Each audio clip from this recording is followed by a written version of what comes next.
Hello and welcome back to Boring Dad Gaming, where today we're going to be carrying on with Duskpunk. So, we got something moving at the Firebrand Club, so let's go check it out. The club is packed. People are drinking and singing worker songs. The space is choked with pipe smoke. You spot Markov across the room and push your way over. Oh, McBoring, glad you could make it. Enjoying the celebrations? He smiles thinly, his arms crossed impatiently. More than you, it seems. Ah. Markov looks you up and down. McBoring, what do you make of this talk of peace? I feel like the Emperor's up to something. He nods. He promises peace, but there are no negotiations. He has not even sent envoys to Arraius. This party is a distraction, nothing more. To curry favour with the people? Perhaps, but if this promise is broken, it will only lead to anger. That's my cue. Excuse me, comrade. He darts up to the podium and raises his voice. People of Dredgeport, welcome to the Firebrand. Talk of peace is on every pair of lips, and peace is long overdue. But we must ask, what does peace under imperialism mean? Only a brief respite, another arms race to build into another war, a cycle. Suddenly the door slams open. Uniformed men with guns force themselves into the tight space. Their leader fires his pistol in the air. The party stops dead. This establishment is now imperial property. Anyone present is guilty of treason. On what grounds? This establishment harbors treasonous elements, revolutionaries, and Union operatives, and can be legally seized by His Imperial Highness. How dare you come in here? This is the property of the Firebrand organization. The officer pauses, his gas mask scanning the crowds. It's our Emperor's wish this property here be burned to the ground. You hear a snort beneath the mask. But isn't it the wish of every firebrand to burn? His bands slip onto the street. The door is pulled shut and a couple of loud thuds sound on the outside. Okay, we're going to look for another way out. They're boarding us in. You duck behind the bar and glance around for other exits. There's a back room and a trapdoor below the barman's feet. The door won't open. They've nailed us in. A flaming object smashes through the window and lands on the floorboards. Oh dear, we're stressing out here. Ah! The flames spread quickly. Barman, the back way! Let's wrench up the trapdoor. You hurry past the barman and wrench up the trapdoor. Steps down lead into a cellar. Down here, way out! Hurry down the steps. You dash down the steps into the cellar. Barrels and crates line the walls. The barman goes over to a huge crate up against one wall. Give me a hand! Help him. You grip the crate and heave. Your muscles strain. Lost in energy. Other hands take the weight. Together you heave it away from the wall. Behind the crate, a hole has been knocked through the brickwork. Go! Straight to the end! Run. You rush through the hole, bumping your head on the bricks. The tunnel twists. You bang against the walls and change direction every few seconds. Finally, you emerge in another cellar and rush up to street level. You're in a narrow street somewhere in the poor quarter. Markov stands, watching the flickering orange sky. The smell of smoke fills the air. We underestimated them. The festival was a distraction and a show of power, and we were not the only target, I fear. Road paved with corpses. Uh-oh.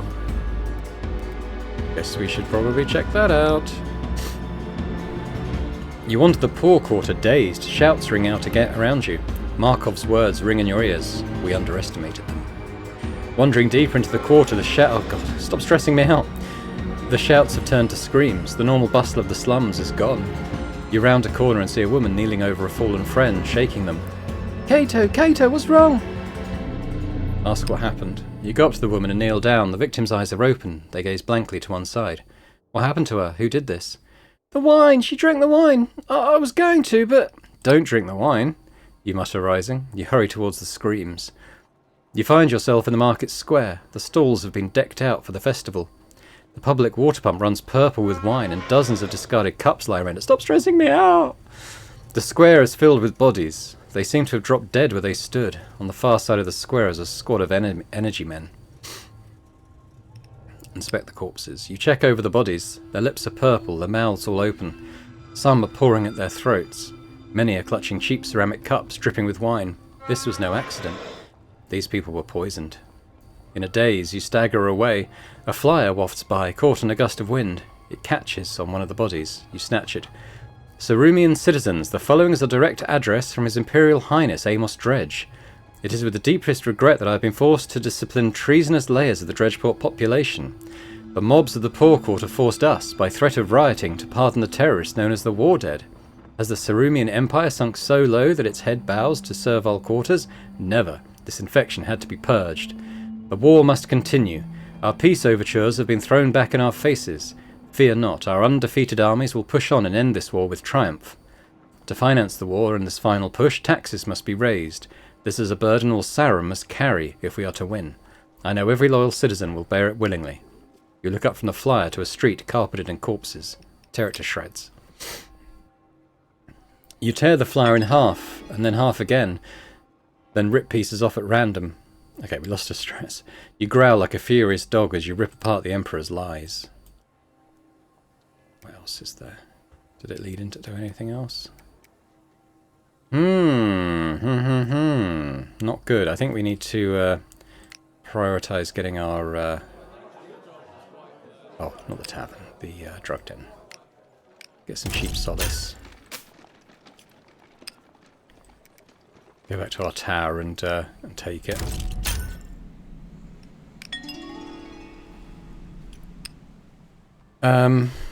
Right. Well, that was unpleasant. Actually, at the tavern, let's have some... oh, the cost of food's risen. Damn, we're going to be feeling the pinch, I think.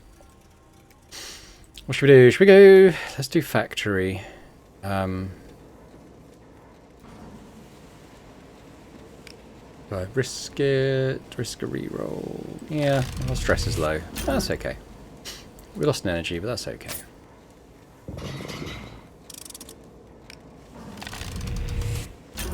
Yeah, I'm fine with that. An hour before the shift ends, Ruby is swaying on her feet again. Jostle her. You nudge her awake again. She starts and mutters to herself. Come on, Ruby. One more shift. Ruby, take a break, please. She swats you away. Take a break, take a hike, she murmurs. You sigh and turn back to your work. Somebody jostles your arm. Snatch it away from the machines. You snatch your hands back and regain your balance. Ruby bumps into another worker. There's a spray of blood and a scream. He staggers back, clutching his hand. But, Alf! I'm stressing out again.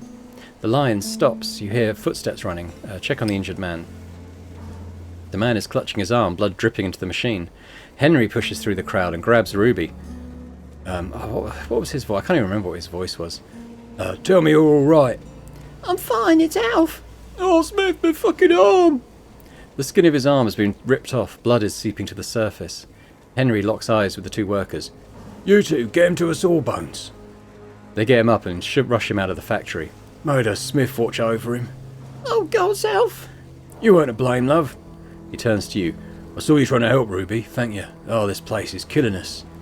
He runs a hand up and down one arm. His tattoos peek through clenched fingers. What can we do about it? He sizes you up. Some say we should stand together, form a union. Who's this mysterious some? Can't say, but they got a point, no? Well, they're right. Yeah, I hear they meet at the Wrangler, a pub near the Plasm yards. He turns back to work. Go there or don't, that's your business. But they're right about one thing. Something's got to change round here. Alright. So we can go back and work the line, but we don't have a clock to fill in now. So I guess we wait until evening when that might open up. I'm not sure what to do with the Markov thing. I think mainly time. If I click on this, has it got a clock? Rebuilding. Alright, okay. Well, shall we could help rebuild.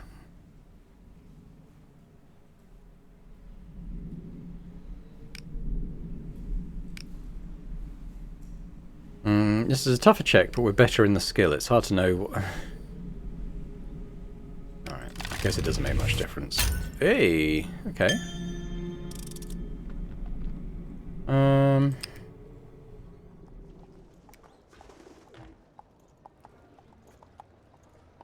Tell you what, I could see how much... how many of these antiquities do I have now? I've got 2. Oh, it's...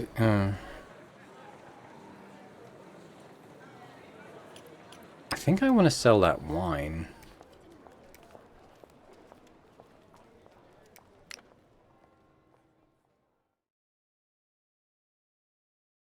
Oh. Well, we won't be doing that anytime soon, huh? Okay.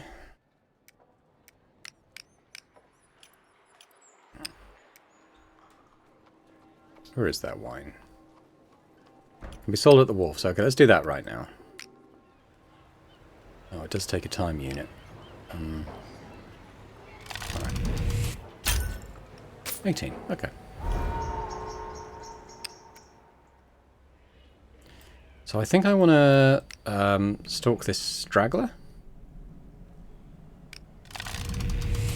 Ooh.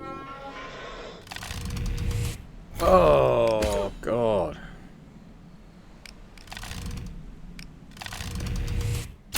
Better. Let's try it, risk it again.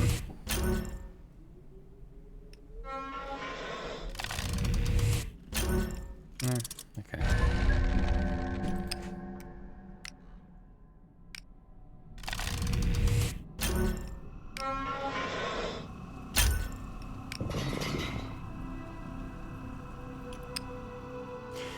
When you wake, you find a note on the floor weighed down with a stone.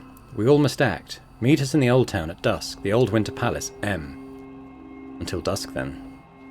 You tear up the message and step outside. Plastered on every street are posters. They read curfew. By decree of His Imperial Highness, Dredgeport is now under curfew. All citizens must be inside by nightfall. To be on the streets after nightfall will be considered an act of sedition. You glance around. A handful of people are on the street. 30 yards away, an officer is watching the intersection. Let's just walk on. You head out into the city. Okay.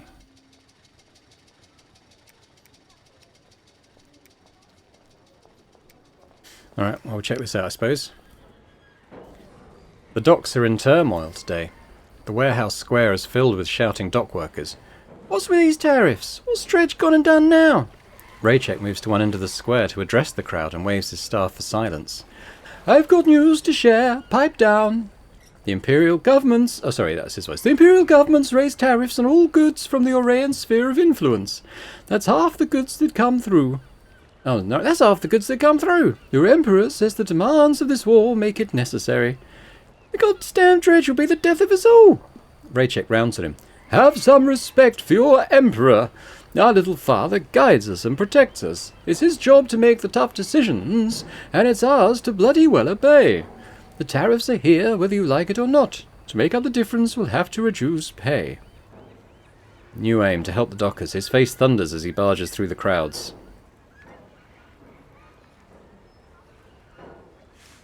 Raycheck, wait. He barges into you and knocks you aside. Don't you start! The dockers help you up. You watch as he disappears through the crowd. That's a dead man suffering some disillusionment, I would say.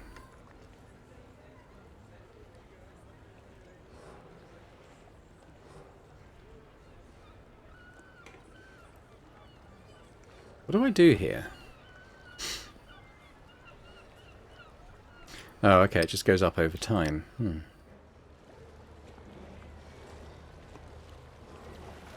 We could stage a protest at the wharf. Should we do that? Yeah, go on then. Ah. Oh, wait, solidarity. You whip the crowd into a frenzy. Down with Dredge! No more war! Alright. So, daytime... What are we doing daytime? Oh, yeah, I need more blackmail material. I probably can't do 6 sections of the clock, and I'd have to do like 3 successes in a row. Seems unlikely. So I'll continue with trying to follow the straggler at the ruins, I think.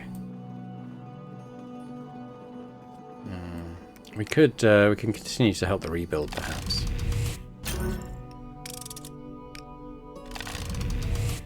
Ooh, let's push that.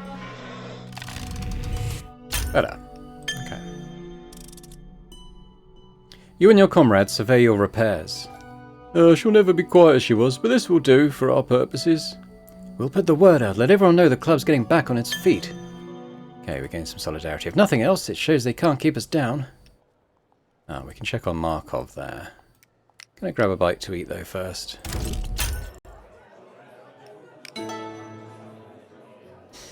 Okay.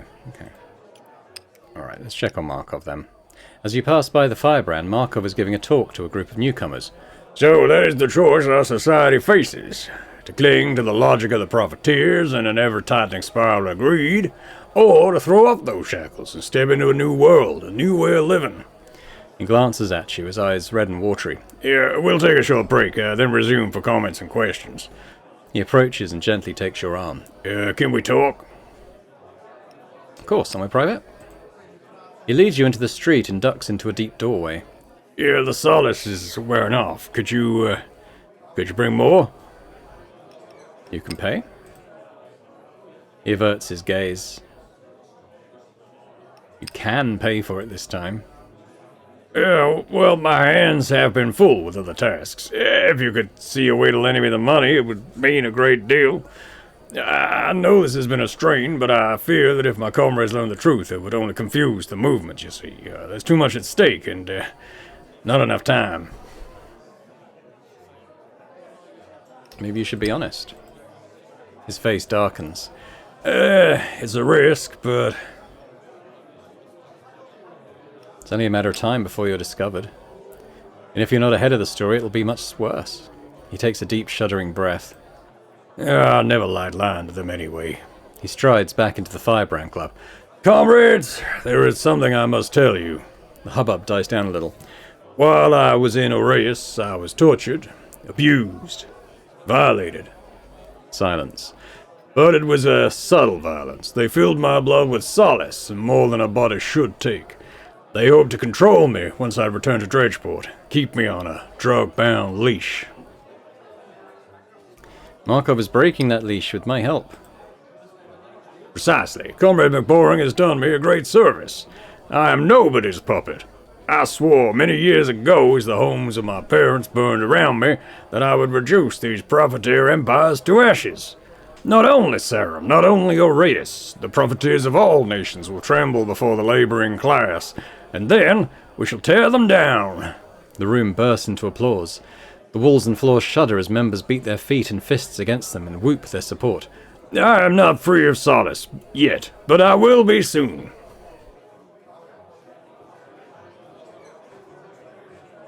If any of you can help pay for his next batch. A few club members fumble in their pockets and press a handful of coins into yours. 14, okay. Aureus wish to slander and control me, but they have made a grave error.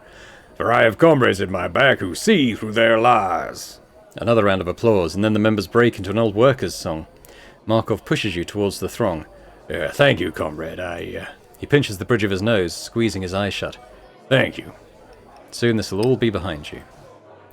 I think I finally believe that. Nonetheless, my body still needs solace, at least in the short term. I'll bring you some soon.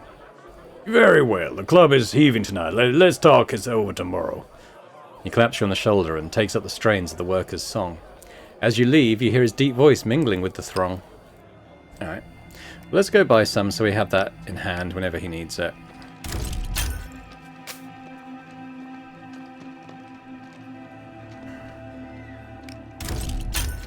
Oh, okay. That's not a tip off. $32, can't complain. Alright, where are we doing in terms of events? Nothing at the moment. I've got one more daytime thing. What should I do? We could do another confession, perhaps. Let's try it. Decent, okay.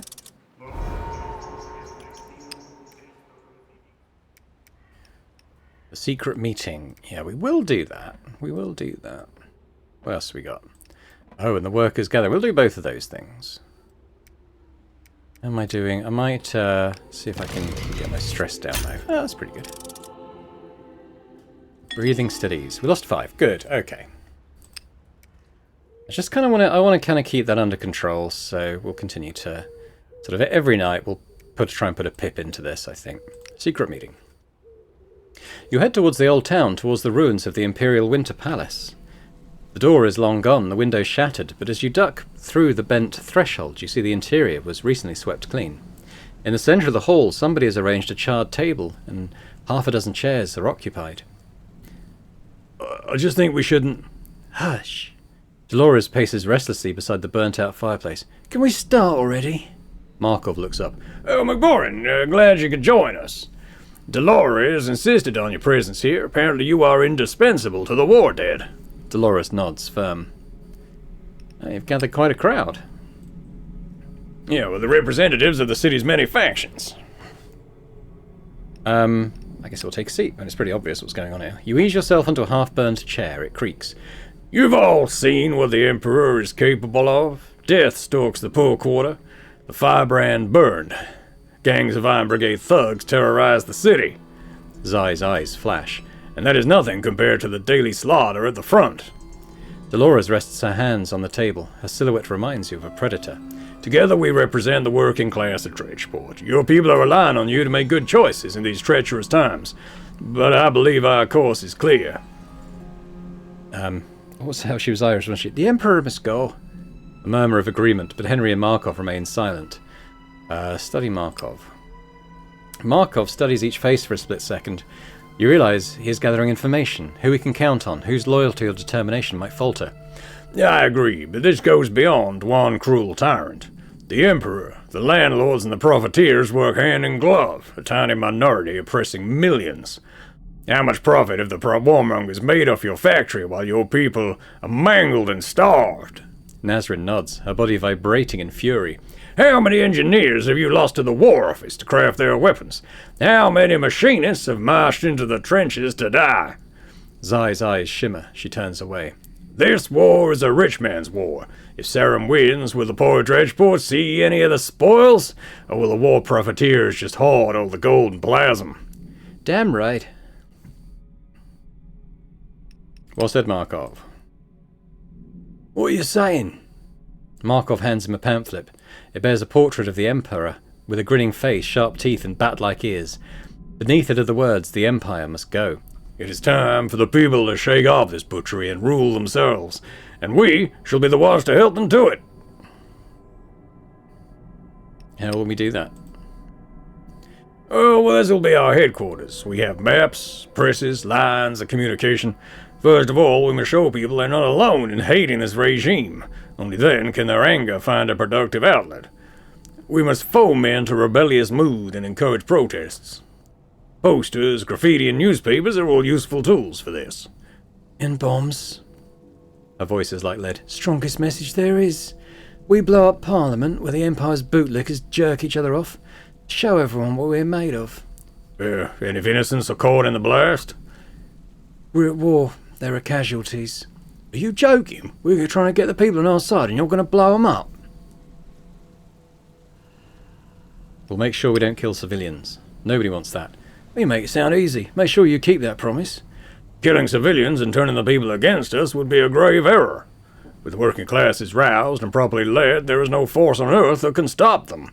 To that end, we should find out whatever gruesome secrets the Emperor is keeping. If we expose his lies, more people will stand up against him. My comrades have found an important contact, a clerk in Parliament named Sylvie Pritchard. We heard rumors he has a secret family, hidden from polite society, that gives us leverage over him. As a clerk, he'd be able to grab some pretty sensitive documents. I can do that. The East Side's full of gossip. Markov turns to Dolores. Finally, people have been flocking to the war dead, even those who were never drafted. We can turn these into our military arm, a people's army. But they need training and weapons. Dolores comes to attention stiffly. I'll train them. They'll be our revolutionary army. Dolores, you will be our general. Then I'm appointing McBorin as one of its commanders. I'm honoured. We don't need your honour. We need to win. With both of us on the case, the war dead will be prepared and well trained. Then I'll lead them to the Emperor's bedchamber myself. What, are we really going down this road? Sure, the Emperor's a monster, but kill it. Dolores slams her palm on the table. If that's what it takes, damn right we are. I'm with the war dead over here. Cut off the head of the snake. Oh, my boring, what do you think?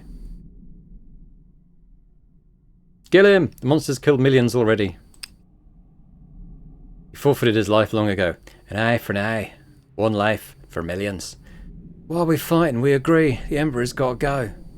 Yeah, well, quite, but the revolution is the key point. And the revolution would gain legitimacy if the Emperor were tried in a workers' court. Murdered, he becomes a martyr. Tried by his victims, he becomes a criminal. Then it's settled. Arrest, not murder. Like hell it's settled. She sweeps out of the room. Let her go. She's soldier. For her, action means killing. Let her go. There are more ways to fight than killing. Oh, that woman's got a darkness in her. Won't end well. The Empire put that darkness in her. It sent her to hell. She has a right to be angry. She is tiger. Tiger that was brutalized, whipped. Yeah, pity tiger, but be wary of its teeth. Shall we wait for her? The room fidgets awkwardly. Without warning, Dolores sweeps back in, cloak flapping. Well, are we agreed we unite the people of Dredgeport to throw off the Imperial family that's bled it dry? Right, Zai, what about you? Zai leans back. We'll see. My first responsibility is my people, but right now this looks like the best option. Can we at least count on your discretion regarding this conspiracy? Mum's the word. She winks. Anyone else? Nazrin, what do you make of this? She punches a fist into the palm of her hand. Her gaze cuts you. Enough is enough. Henry hides his face with his hand. Well? Henry? Me and Ruby, we're having a kid, you know. I grew up without a dad. I won't risk that for my own kid. It's my kid too. And that's why you always stay out of it, but we've talked about this, love. What kind of world do you want for your kid? One where dad's there to pick them up when they fall. But I think you're all doing the right thing, and I've got an idea for you. There's a workers' holiday coming up, Smith's Son. Every year there's a massive protest. Last year there were 100,000 on the streets. Oh, wow, that's perfect. Are we agreed then? I'm in. We can't keep on like this. Markov nods brusquely. Glad to hear it. So? Markov claps his hands together and rises, suddenly jovial. Then we're agreed. We make our play on Smith's Son. What should we do until then? Put your affairs in order, tie up any loose ends, and make every effort to raise solidarity across the city. The more we do now, the more likely our efforts will succeed on Smith's Son. Alright. There's a glint in his eye. Ambition, determination, optimism? It's difficult to say. The city will rise that day, or not at all. Okay. Feels like it could be building up to a finale, doesn't it? What else have we got? Well, we got the workers gathering. Let's go there. The Wrangler is a cramped pub in a rough part of town. In the distance, you can hear the crack of a pistol. Inside, exhausted workers slump around rough tables. Suddenly, there's another shot from directly upstairs. Let's go and have a look. At the top is a door. You push it open. The noise hits you. Cheers, singing, celebration. In the centre of the room is a young woman holding her ears. The crowd are hugging her, cheering. Off to one side stand Henry and Nazrin, a revolver hanging from the woman's hand. McBoring, you came. You're celebrating a man was hurt today. Well, we have to keep our spirits up somehow. We all mourn Alf. He was good man. But best way we can honor him is to organize. Nazrin, put that gun away. Slowly, she slips it into her pocket. What are you even doing with that? It is to show that we are doing a special thing. She clicks her fingers, looking for the word. A ceremony. McBoring, you here to join? We need bodies. How's Alf?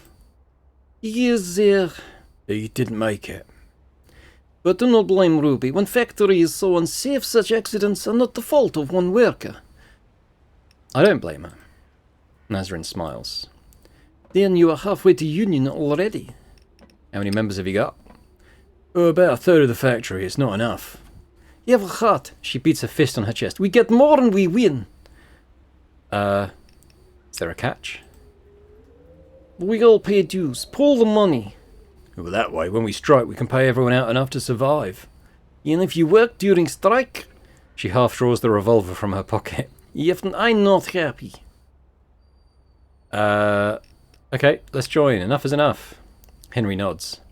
You pay 10 groats per month, union dues. Alright. Good on you, mate. Fellow workers. The crowd turns to face you. Today we have more good news. We have a new member who wants to join. A last-minute convert, too. This is McBoring. Joined the factory just a few days ago. McBoring, please tell us why you joined. Workers are dying in these factories. Every safety violation is an act of violence. A man just died in front of me. Is that right? No! Damn right! Nazrin draws the revolver and loads a bullet. McBorin, will you keep our secrets on pain of exile and stand with your brothers and sisters against the bosses? I will. Nazrin points the pistol well over your head. So mote it be. She fires. There's silence except for a long ringing. When your hearing returns, you hear the crowd singing and cheering. McBoring, welcome to the Armaments Factory Union. I don't know if I actually had any stress, but we just lost 4 regardless. Oh, and we got a growth point, perhaps more importantly. So, I think I'm going to take an Endure reroll, which is this one, plus 2 pips. Beyond that, I mean, there's obviously, yeah, numerical stuff we could do for some of the others. But that's cool. We've got a bit of night time left. I think I'm going to try and fill up this clock. Let's actually prep and then do it. Just as well. Okay.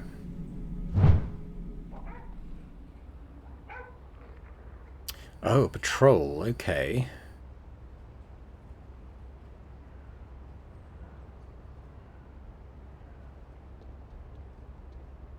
Let's sneak. Smashed it. So what's going on here then? Did I do it? Follow your mark. Okay. Yeah, let's do it. Okay.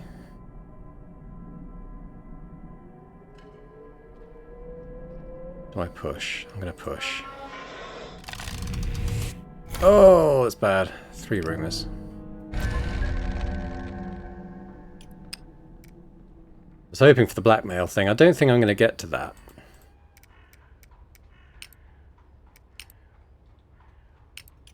We'll do the parliamentary clerk in the morning, I think. I don't need the solace, that's for Markov. Eh. It is what it is, huh?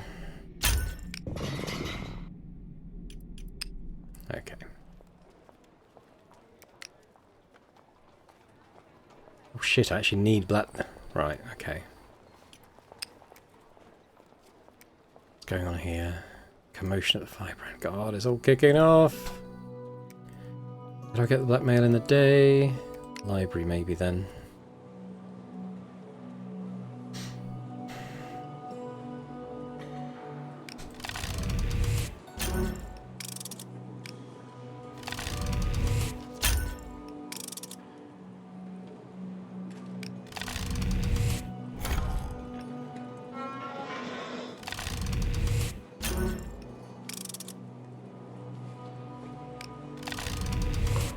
Aha! Although I won't be able to get in until tomorrow.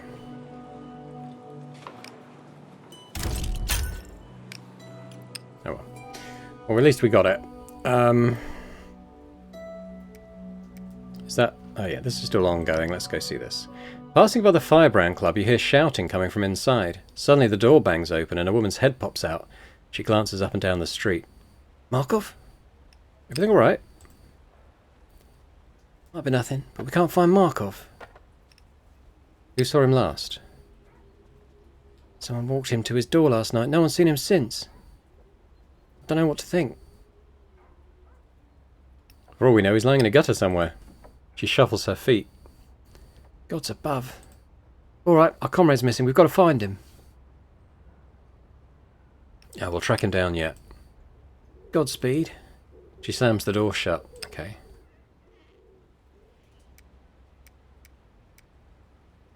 Oh, I don't know how to follow that up.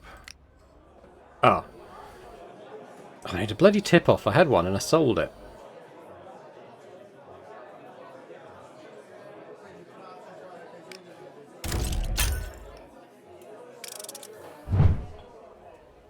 Ah. Breaking curfew. The club grows louder and louder. The members more and more agitated. Down with the Emperor! Down with the war! Yeah, what did that actually do? Hang on, I need to come out of there. Come back in. Oh. Call for action. Okay. It's mucked up a bit. Can we?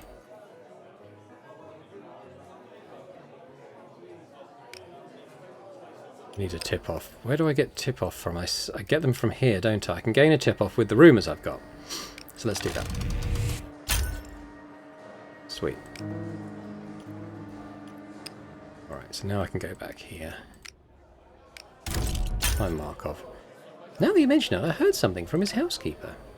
You sift through the rumours you've gathered, whispers from neighbours and beggars. There was a commotion at Markov's apartment the night he went missing. Someone was bundled into a motorcar which sped off towards the docks. When you ask around, the dockers point you to the warehouses. A motorcar, unusual for this district, was seen loitering outside a particular building. Investigate. When you find the warehouse, there are no signs of life. The motorcar's nowhere to be seen. You creep towards the warehouse, sticking to the shadows, but the main door, when you reach it, is unlocked. Inside, the warehouse is choked with dust. Rusting chains hang from the ceiling. Crates lie open and abandoned. At the far end is a wooden staircase leading to a second story.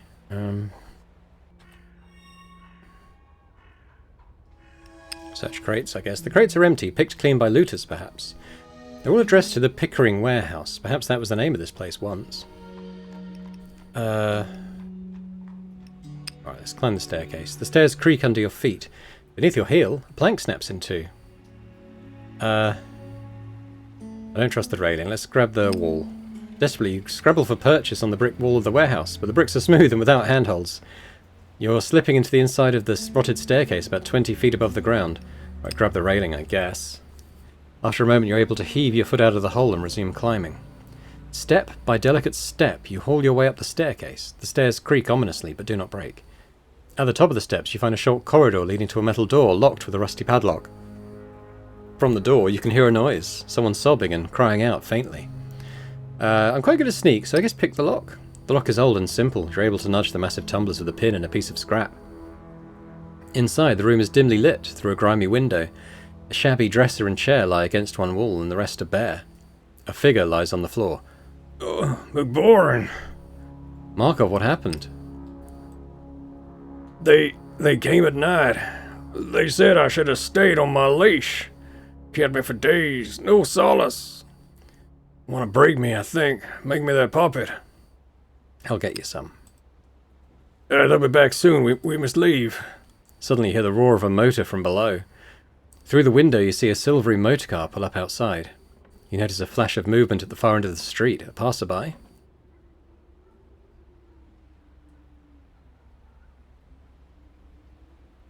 Let's search for another exit. You cast about for another exit, but the walls are bare and the window is too narrow to climb through. From the warehouse you hear the sound of boots on creaking wood. Suddenly the door bursts open. Two men level their pistols at you. Orion. Looks like we caught another one, but I don't think this one's worth keeping. The other shakes his head and points his gun at you. Dodge. You dodge to the side, but the gun tracks you unwaveringly. He fires. Oh dear, I'm being shot. Pain floods your leg. Blood wells up beneath the fabric. Do you think someone's going to save you, Markov? Reyes has got its claws in you, junkie. As much solace as you want, huh? Just be a good little firebrand and dance to a tune again. There's a shot. Feathers! And another. The two Arayans slump down dead. Behind them stands a woman you recognize from the Firebrand Club, clutching a revolver. How is he? He needs solace. Understood. She rushes inside. When she sees Markov, she gasps. Bastards! What did they ever do to them? What did he ever do to them? Help me get him out of here. She nods and steps towards Markov. Let's get him up. You heave Markov onto your shoulders. Together the three of you stagger down to ground level and onto the street. Lena, thank you. The collaborator shrugs. Just glad we got you out of there. You weren't shocked at what those Arayans said? A little, but I know my comrade here. Truth is our greatest strength. That's why he told us about the Solace and the Arayans. Markov swallows nervously. Our comrade can't go home. They know where he lives.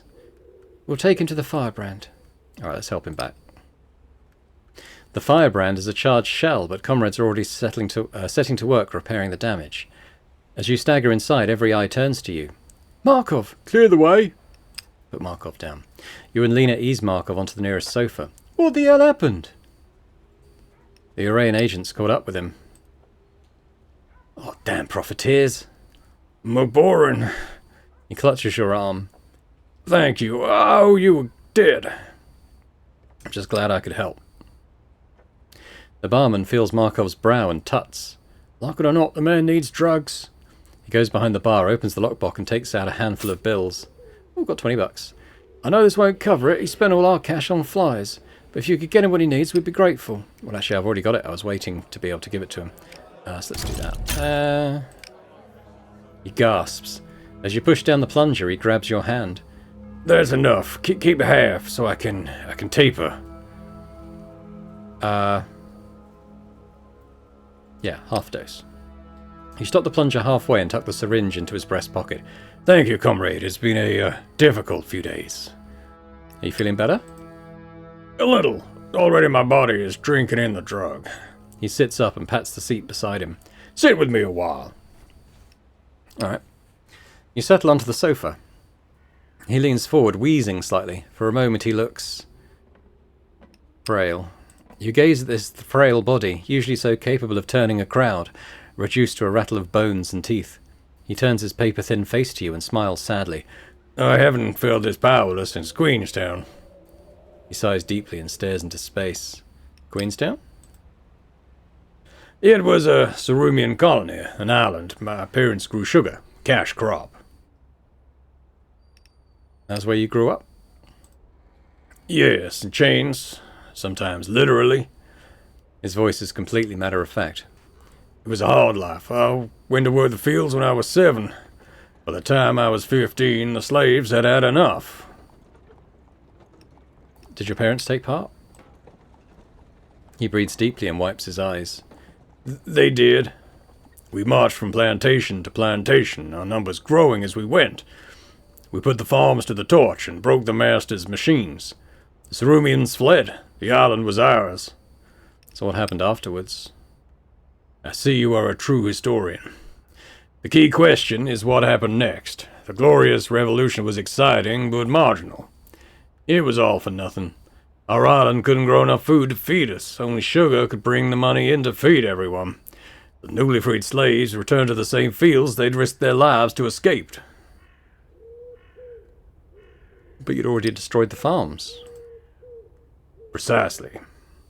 Many crops were burnt, and every machine was destroyed. Soon, even with back-breaking shifts, our government was on the brink of financial ruin. We needed harvesters and a line of credit and food to tide us over. I have a feeling none of this was cheap. You have good instincts. We received every single item. Sarum was only too happy to provide them. Your enemies? Yes, they had lost militarily, but economically, they held all the cards, so we got our machines and our food. My people worked the sugar fields. We survived. But surviving isn't enough. It is enough for a time. But you are right. Eventually the spirit must be heard. He sits up and massages his brow. I realized the whips and chains were gone, but we were driven by invisible whips, bound by intangible chains. Once they ruled our bodies. Now they ruled our purses, but the result was the same. Was the revolution for nothing, then? The freedom it promised was a joke. He spits with sudden anger. Somehow, I don't remember how I felt about it all, but I remember I wanted to understand. So at 16, I set myself the task of learning my letters. I knew books held some of the answers I sought. You wanted to understand what had happened to your people? Yes, but more than that. I needed to understand what forces could make a revolution into poverty not only possible, but inevitable. I studied philosophy, history, logic, science. Every book I could acquire, I devoured. What did you find? I discovered the forces that shape society, that allow a minority to rule while the majority suffer. I wrote books and had them printed across Sarum, Aureus, the entire continent. I hope that one day we might use that knowledge to build a better world. Then what did you do? I left Queenstown as soon as I could, and came to Dredgeport. I knew the capital was a place of knowledge and power. I had to be here to do the most effective work. And I saw that the social forces that ruined Queenstown were active here too. He shakes himself. I don't often think about those years. I suppose it's natural to reminisce at the end of one's life's work. I'm feeling much restored, comrade. My thanks. I won't keep you any longer. You must be busy. Do you really think we can win this struggle? My life's ambition is to overthrow the profiteer system. He chuckles. Let us hope it is not in vain. He shakes your hand and smiles. Thank you for everything, Maporin. Now, step back into the city and prepare yourself for what's coming. Ah. Okay. Where should we put this? I think I'm going to put it into endure. I still want to keep working on stress relief here at the Abbey. I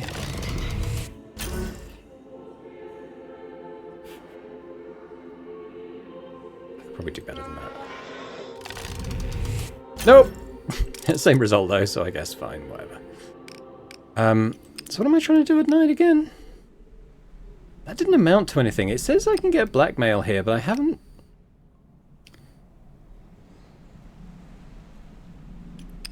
Didn't get it, did I? I need to get back into the library. I can get the blackmail in the mornings, that's okay.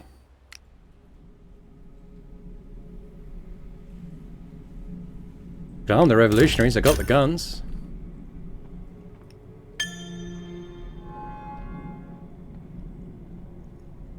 What happens if we discuss revolution? Ah, revolutionary ideas. Now, I know I can use those somewhere.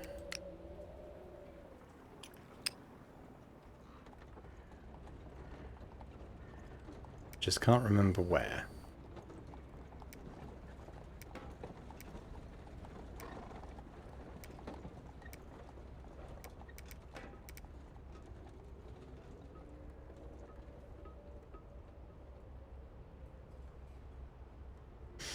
No. Okay, well I'm going to get a bit of food, I think.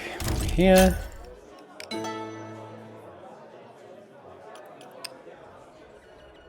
I got some gossip, I got some rumours.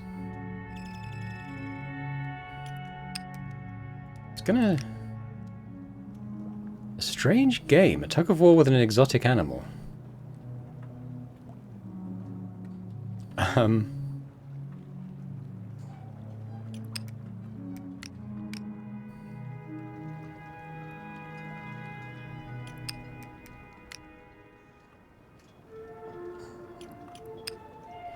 I still got here, help the dockers. I don't really know how to do this. I've got to wait for them to take action, but... I don't know how that's manifesting. Should I just do another thing here? Maybe I will. Yeah, that's fine. Tomorrow night we should be able to reduce that stress. Oh! Sneak, I guess. Should I push? I'll take that. Our thing's still quite low. Alright, let's go rest. Eee. It's okay, we can reduce that. Police are closing in.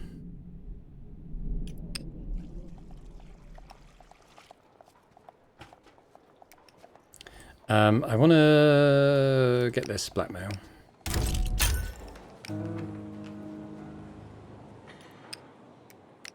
We're going to go and blackmail the clerk. You sit and wait in a nearby cafe. After an hour or so, you spot the clerk. He rushes in and flops into the chair opposite you. So you know my typical lunch spot? He glances around nervously, drumming his fingers on the table. I know a lot more than that. You grin. You slide an envelope over to him. He opens it. Oh, father's balls. The cafe patrons glance over. Okay, we've alerted security. Shit. He covers his face. Oh, but this is outrageous. If you want us to keep your secret, you'll get something for us. He scowls. All right, what do you want? The Emperor's dirty secrets. That's a pretty broad remit. But there have been whispers about the war memoranda. No one's allowed to see Memo 122. What's so special about this memo? No one knows. But it's been wiped from the records entirely. 122 is something else. I've been looking for it for a while, though.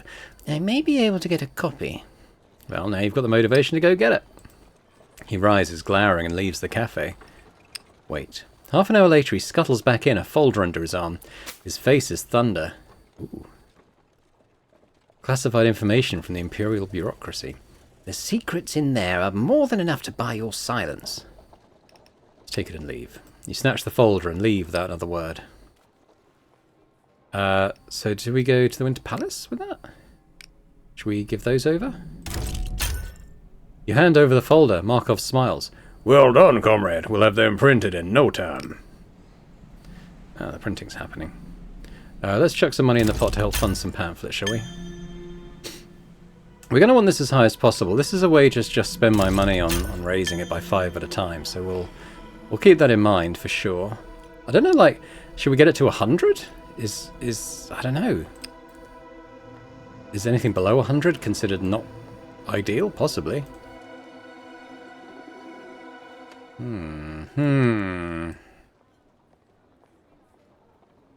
Alright, let's see what's here. Passing through the docks, you find crowds gathering on every street corner. People whisper to each other. Hey, what's going on? You ask the nearest group. We just got word from the Union. Word about what?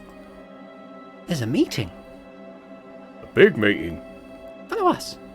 And the crowd slowly pull away, all of them heading north. Alright. You follow them as they merge into a column winding through the city's narrow streets. Finally, you come to the ruined amphitheatre in the old town. The place is usually home to a few dozen scavengers and vagrants. Today, every seat of the amphitheatre is filled. The old stones, which once witnessed the ancient contests of champions, and the debuts of plays now centuries old, are being used again. Find a seat. It's difficult to find a seat in the crush, but you're able to perch on a fallen slab. A figure steps to the centre of the amphitheatre to a makeshift podium. Dredgeport workers, I thank you for coming. The bosses attack our wages. The war threatens our lives and the lives of those we love. She glances to the side. A worker clad in blue nods back. We are at war, but not with the reyes. Oh, this war started a long time back. We are at war with the rich, with the elites. They kill us little by little. They distract us with this war, but we are not distracted. We are here. We are angry. She raises a fist. There's a yell from the crowd. And we want to fight back. Yes, so we, the unions of the city, have gathered you here to talk that exact question. How will we fight back? What should everything unfold? Workers and union reps from across the city put their names forward to speak. If it's a war they want, it's a war they'll get. We need to be training a bloody army. The boss is taken. The boss is taken, never stop taking. They've bled us dry. And what do they do with the spoils? Build bloody mansions. I say we take what's ours. We build their houses and their factories. They've had them long enough. They should be ours now. A man in a neat brown suit, maybe a store clerk, takes the stand. I understand where this anger is coming from, but let's not lose our heads. There's strikes and protests every day now. The city's on the brink of something ugly. My father did his share of strikes, and they gave his union leverage to negotiate and find a fair compromise with the bosses. That's how we win. Not by becoming a bloodthirsty mob, but by making a deal. We need the bosses as much as they need us. The amphitheatre falls silent. Oh, well, thank you, sir. We've no more speakers lined up unless someone else would. Alright, let's take the stand and address the workers. I have something to say. It's better to burn out than to fade away.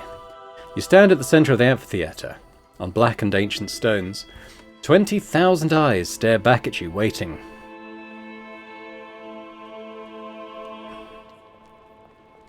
I agree, we shouldn't be a mob, we should be an organised, disciplined force. Mobs act in a disorganised way. They're full of energy, but they can't use it effectively. But we have an organised revolutionary force, the Collaborists. Everyone who wants to fight should be part of such an organisation. 100 blows scattered achieves nothing. One unified blow can change everything. You step away from the podium. A muttering sweeps across the theatre. The crowd breaks into applause. From across the theatre, you feel Markov's eyes on you. He raises his fist, beaming. Nazrin takes the podium again. This was a very interesting discussion. One thing is clear, we are stronger together. We are stronger when we meet like this and discuss our problems out in open. So, I have a proposal. You already have your union, you elect them, they fight for your rights. But we need to go bigger. One big union for all Dredgeport workers. Study the crowd. The crowd falls silent, listening attentively. This big union will arrange strikes and protests across city. Can push our demands more than ever. Can be a voice for all workers. It will be the People's Assembly. Our assembly. I'll call for a vote. Raise your hand if this assembly should be formed. Hands go up across the theatre. A forest of raised hands, almost every worker present. Then it is decided. Each union, please send delegates to the assembly. It will meet here tomorrow morning. We now have People's Assembly, the voice and strength of workers across the city. Okay, we formed a citywide union now.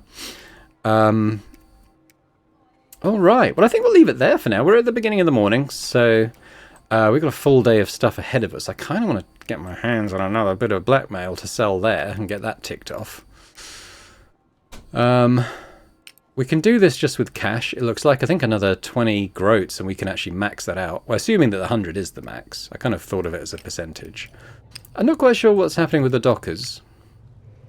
I don't know. I'm not sure I'm not going to sell my wine, because I think I might want all my clock bits to try and force this round.